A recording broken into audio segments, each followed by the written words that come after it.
Good afternoon everybody, and I hope you're having a lovely relaxing Sunday afternoon.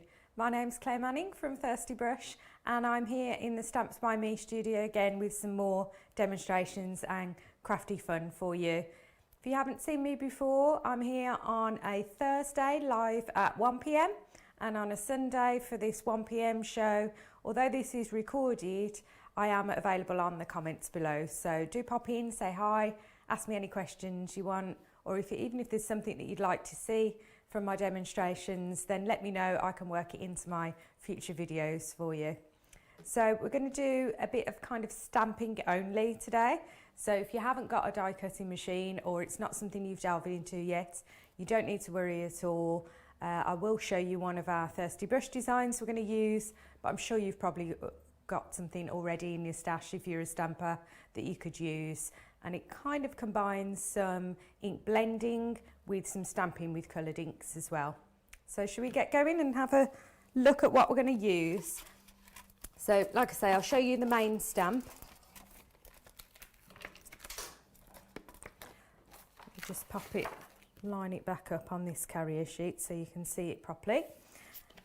And it's called Wild Blooms. It's from one of our fairly recent releases a couple of months ago, and it sold out on TV. It pretty much sold out on our website as well. We've just got a last few left, but like I say, don't worry too much if you haven't got this exact one. If you've got something, a large background stamp, particularly if it's got these kind of solid areas for colour, but it will work with kind of linear designs as well. If you've got a kind of floral or leafy large designs, that you can use the same technique.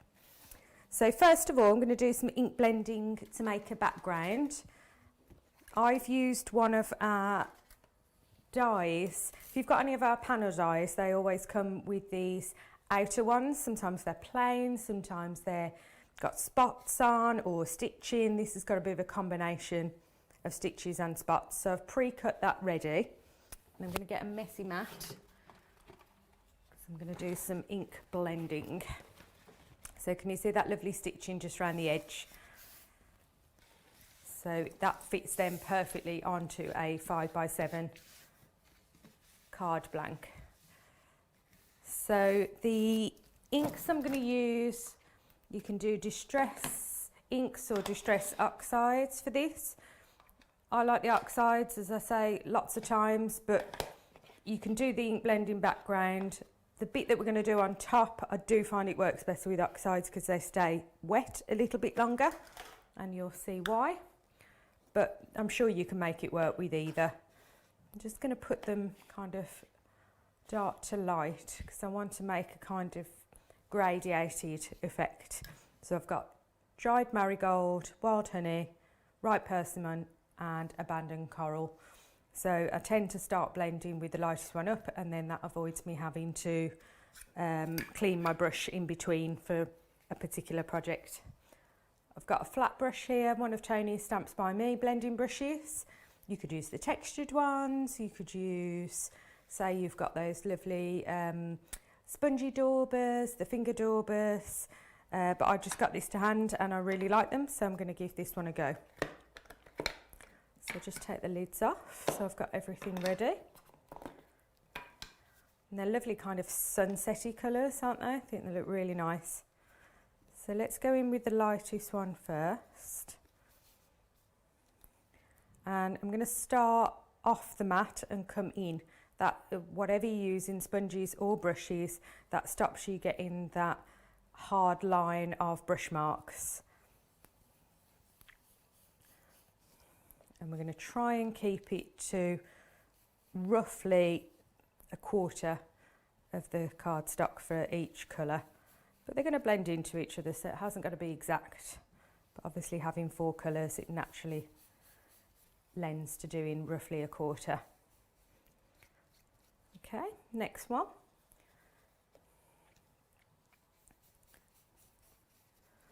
This is more of a yellowy orange, so they're getting a little bit more vibrant. Don't worry on this first pass if they're not perfectly blended. After I've got all colours down, I'm going to go back in and use the brush and top up anywhere it needs to and make sure that blending is perfect. So don't give yourself a hard time about getting it right straight away. This right persimmon is like a really vibrant orange.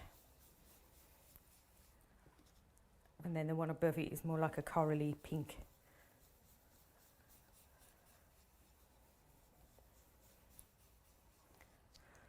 It's better to build up colour little by little rather than going too heavy and have too much to work with, and it causes marks and things like that.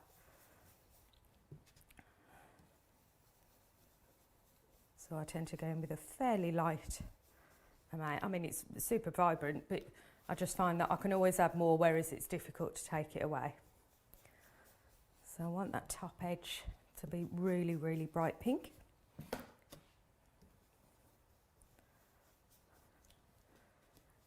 back in again with a bit of orange. And I'm just working now where they meet. Just working a bit of extra colour just to make them really blend seamlessly.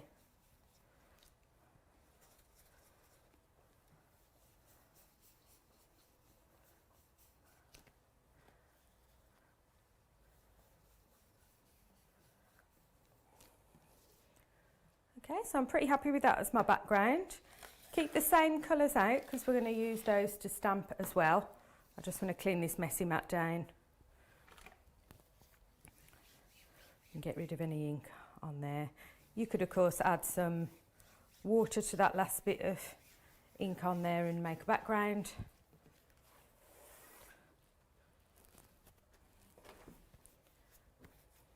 Got it all over my fingers as well, so give that a bit of a clean. So the next thing to do is I need something to stamp that lovely large stamp with. So I'm using the Eureka 101. You could use a large acrylic block or another stamp tool if you've got it. So that lovely large stamp we're going to put over the top of this, and it's going to give a kind of tone on tone look to your card. So it's one lovely huge image, so it's up to you actually which way round you prefer to have it. I might have the leaf coming upwards, but you can absolutely do it either way. And I'm just going to position the magnets just to hold that in place. So you've got a couple of options here. You could absolutely go in with that on black and it would look like a silhouette in a sunset, but I just want a kind of softer tone on tone look today. So I'm going to use the exact same colours. Yeah, so I'm going to go in for kind of a top portion where we use this same ink here. I'm going in that area. What I don't want to do though is end up with this kind of harsh line where I stop putting colour. So if you take something like a baby wipe or whatever you're using to clean your stamps, maybe a microfiber cloth or a stamp cleaning cloth, and just kind of blur those edges a little bit so it's not too much of a clean harsh line, and then when you stamp over,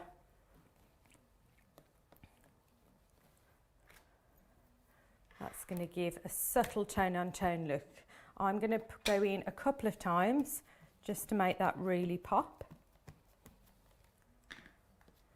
and again just blend a little bit.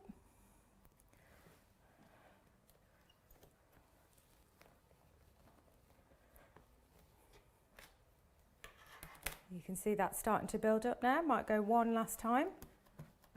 You could even add some, this would look really cool with clear embossing powder over the top, but you'd have to work quite quickly with the different colours and the different layers.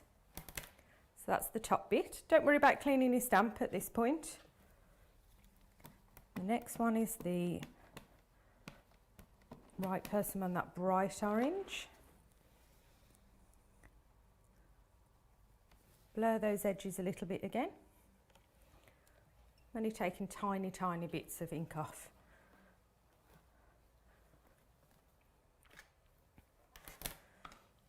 Just going again.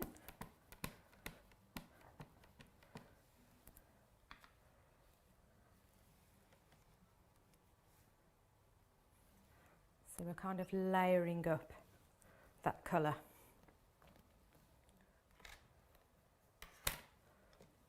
You see? Next colour is, what was this one? Wild Honey? Yeah.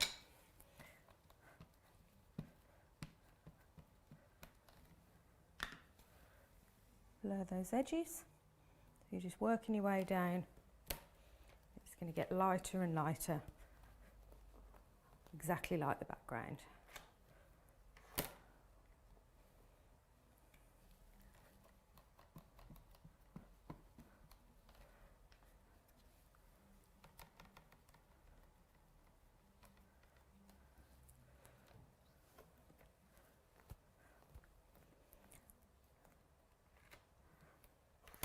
Last little bit with the marigold, dried marigold. Yeah.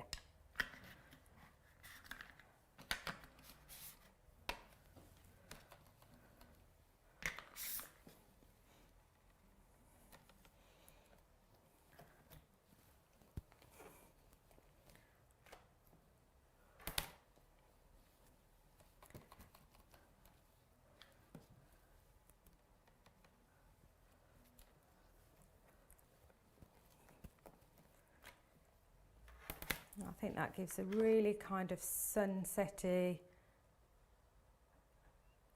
bleached out feel with that lovely design. And there's still probably little bits of ink on there, so I wonder if, I've no idea if this is going to work, but let's try it.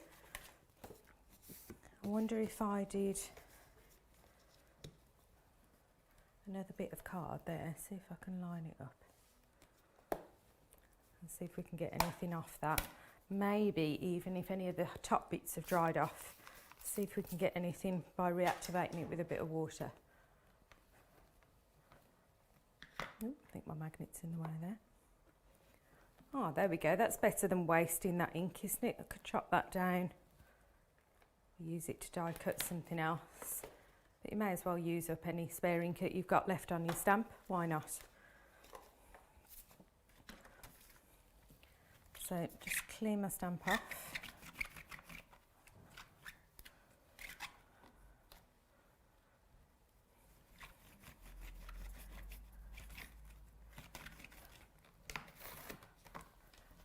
There we go. So I'm not going to do huge amounts else to this because I think that background and the stamp is really the focal point of this project. But what I do want to do is add a sentiment that really pops. So I'm going to heat emboss, just pop that aside for a moment just to finish drying. And I'm going to heat emboss onto a bit of black card. I've got a sentiment from, this is from a set I used on Thursday's live, the Do What You Love stamp set. And it's got this lovely little Made with Love. So I'm going to stamp with some luminosity ink, some embossing ink, and try one of our coloured luminosity glitter powders.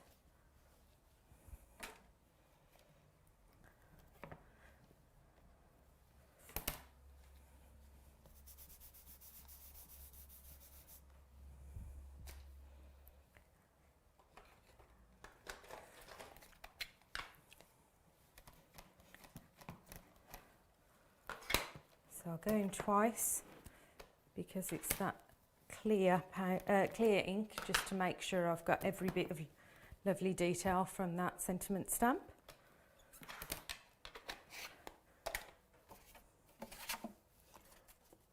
Let's grab a little bit of spare card to catch the powder.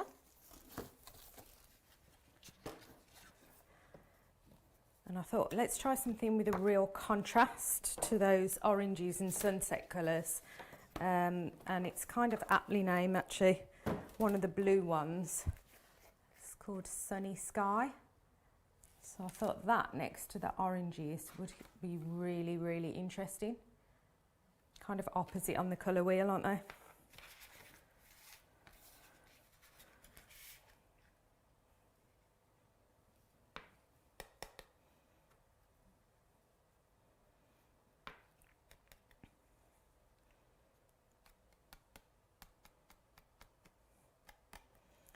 So all that lovely glitter. So it's going to get even shinier and even sparklier once we heat set it.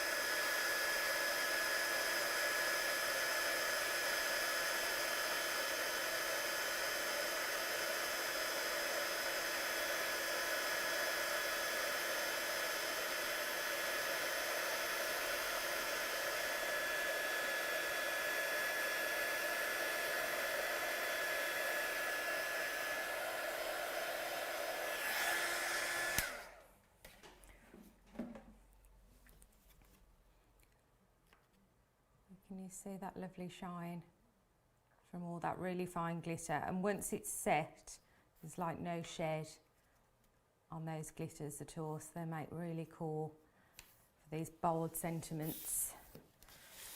So let's pop that on our card and our sentiment on, and then I think I'll just finish with like a smattering of sequins, which will be a little bit of a preview for you for something that's coming to Thirsty Brush soon. So because this is quite a flat card with the one main focal design, I'm going to pop it up with some foam pads. Just need to find my scissors.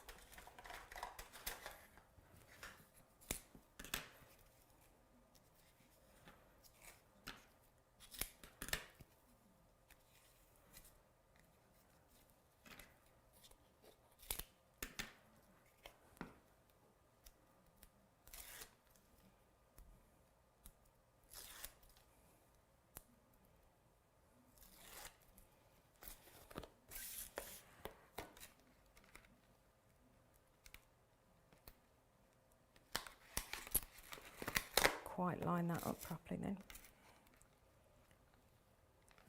That's better. Let's pop that up again. Just cut it on an angle so it looks almost like a little banner.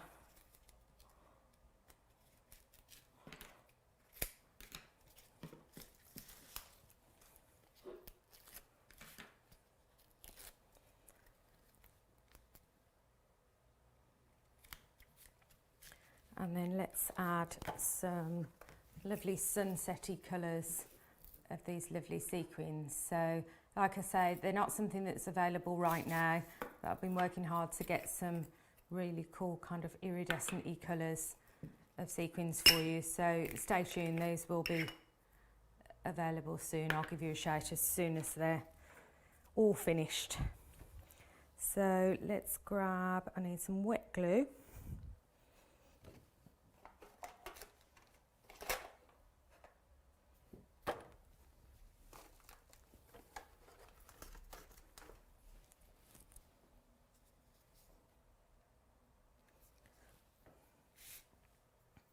And I'm just going to put a couple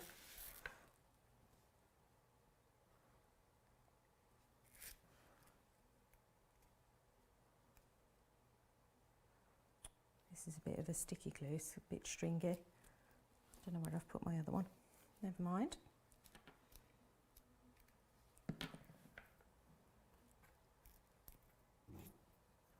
Got some of the larger ones, got different sizes in here.